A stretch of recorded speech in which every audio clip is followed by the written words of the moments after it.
पिछले लोकसभा चुनाव के दौरान विपक्ष ने केंद्र सरकार को पेंशन के मुद्दे पर खूब घेरा था। केंद्र सरकार के द्वारा नई पेंशन नीति लागू की गई। इसके बाद इस पर विपक्ष ने सरकार को घेरने का काम किया, तो अब केंद्र सरकार ने विपक्ष के इस मुद्दे का बड़ा काट ढूंढ लिया है। इसके अलावा प्रधानमंत्री नरेंद्र मोदी ने केंद्रीय कर्मचारियों को बड़ा तोहफा दिया है। केंद्रीय कर्मचारियों की बल्ले बल्ले हो गई है। दरअसल बात यह है कि अब यूनिफाइड पेंशन स्कीम लागू किया जाएगा पूरे देश भर में।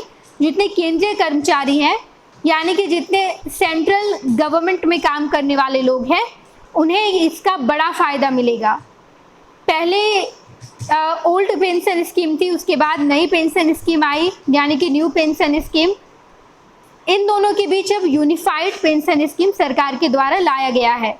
प्रधानमंत्री नरेंद्र मोदी के कैबिनेट से इसे पास भी कर लिया गया और अश्विनी वैष्णव ने इस बात का ऐलान कर दिया है कि अब 1 अप्रैल 2025 से पूरे देश भर में यूनिफाइड पेंशन स्कीम लागू किया जाएगा, जिसका सबसे बड़ा फायदा केंद्रीय कर्मचारियों को मिलेगा। हालांकि नई पेंशन स्कीम भी लागू रहेगी। कर्मचारियों के पास ये विकल्प रहेंगे, अगर कर्मचारी चाहे तो नई पेंशन स्कीम के तहत पेंशन ले सकते हैं या फिर यूनिफाइड पेंशन स्कीम के तरह पेंशन ले सकते हैं। यूनिफाइड पेंशन स्कीम थोड़ा बहुत पुरानी पेंशन स्कीम से मिलता जुलता है, लेकिन बिल्कुल पुरानी स्कीम जैसा है नहीं, थोड़ा अलग जरूर है। पुरानी पेंशन स्कीम में जिस तरीके से सरकार 14% अपना योगदान देती थी, यानी कि कर्मचारी की जितनी सैलरी होती थी उसका 14% का योगदान सरकार देती थी पेंशन में और 10% कर्मचारी को देना होता था। लेकिन नई स्कीम में ऐसा कुछ नहीं हुआ। लेकिन यूनिफाइड पेंशन स्कीम बिल्कुल ऐसी ही है, जहां पर कर्मचारियों को बड़ा फायदा ये है कि कर्मचारी पर कोई बोझ नहीं है।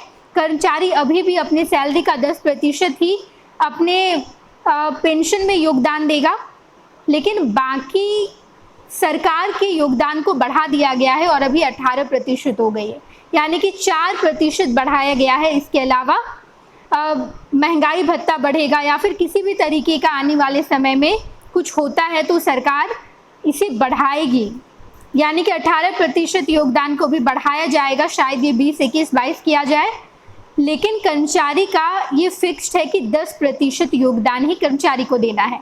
ये एक बहुत बड़ा फायदा है। अश्विनी वैष्णव ने कहा कि हम ये नहीं कह रहे कि आप नई पेंशन स्कीम से मत लीजिए।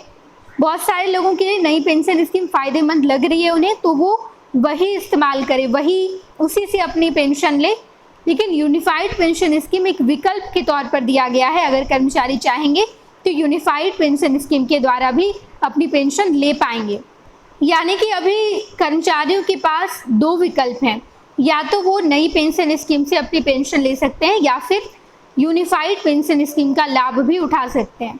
अब बात करते हैं कि यूनिफाइड पेंशन स्कीम में क्या ऐसा स्पेशल है।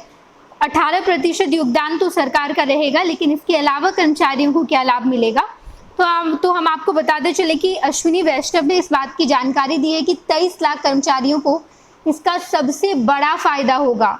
और इसके अलावा इसका फॉर्मूला ये है कि अगर कर्मचारी 25 वर्षों की सेवा दे दिए हैं तो उसके अंतिम कार्यवर्ष के 12 महीने की औसत मूल वेतन की 50% राशि बतौर पेंशन दी जाएगी, अगर सेवाकाल 10 से 25 वर्षों का है तो।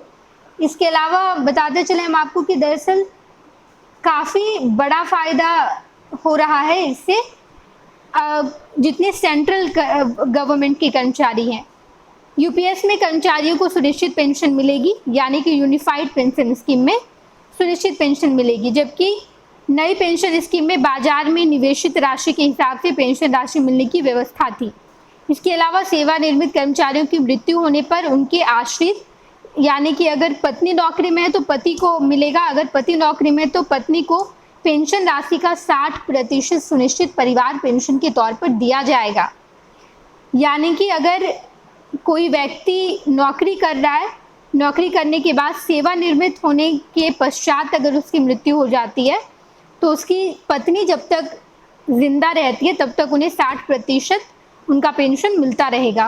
कर्मचारी का कार्य वर्ष चाहे जितना भी हो, उसकी पेंशन की न्यूनतम राशि 10,000 रुपये से कम नहीं होगी। आज की तारीख में जो न्यूनतम वेतन है उसके आधार पर न्यूनतम पेंशन की राशि 15,000 रुपये बनती है। पेंशन की राशि को महंगाई के सूचकांक से जोड़ा गया है, यानी खुदरा महंगाई दर बढ़ेगी तो पेंशन की राशि भी बढ़ेगी। महंगाई भत्ता के आधार पर पेंशन, पारिवारिक पेंशन और न्यूनतम पेंशन तीनों का निर्धारण होगा। सेवा से संपन्न हर 6 माह के लिए मूल वेतन की 10% राशि एक मुश्त मिलेगी, जो ग्रेजुइटी के अलावा होगी। मोटे तौर पर 30 वर्ष की सेवा के लिए एक कर्मचारी को 6 महीने का वेतन अलग से सेवानिवृत्त होने पर दिया जाएगा, यानी कि मैच्योरिटी राशि जो मिलती है वो तो मिलेगी ही, इसके अलावा आपको पेंशन भी मिलेगा जो इंस्टॉलमेंट में पेंशन मिल रहा है। यानी कि ये जो यूनिफाइड पेंशन स्कीम है, ये पुरानी पेंशन स्कीम और नई पेंशन स्कीम दोनों स्कीम को मिलाकर एक बेहतर स्कीम लाया गया है, जिसका नाम यूनिफाइड पेंशन स्कीम रखा गया है। अश्विनी वैष्णव जब इस बात का ऐलान कर रहे थे, इस दौरान उन्होंने विपक्ष पर भी निशाना साधा। उन्होंने कहा कि कांग्रेस ने कहा था कि हिमाचल प्रदेश, इसके अलावा जहां पर कांग्रेस की सरकार है, वहां पर हम पुरानी पेंशन स्कीम इस्तेमाल में लाएंगे, कर्मचारियों को उस पेंशन स्कीम के तहत ही उनका पेंशन मिलेगा। लेकिन अब तक ये लागू नहीं किया गया। लेकिन हमारी सरकार ने, प्रधानमंत्री नरेंद्र मोदी ने पेंशन स्कीम को या पेंशन के मुद्दे को बड़ी गंभीरता से ली है और हम यूनिफाइड पेंशन स्कीम लाए हैं, जहां पर सभी कर्मचारियों को बड़ा लाभ मिल रहा है। 26 वर्षों में 17,000 से अधिक डॉक्टर बना चुका बिहार एवं झारखंड के छात्रों एवं अभिभावकों के बीच सर्वाधिक विश्वसनीय एवं लोकप्रिय संस्थान गोल, नेशंस लीडिंग इंस्टीट्यूट। हमारा विश्वास गोल के साथ।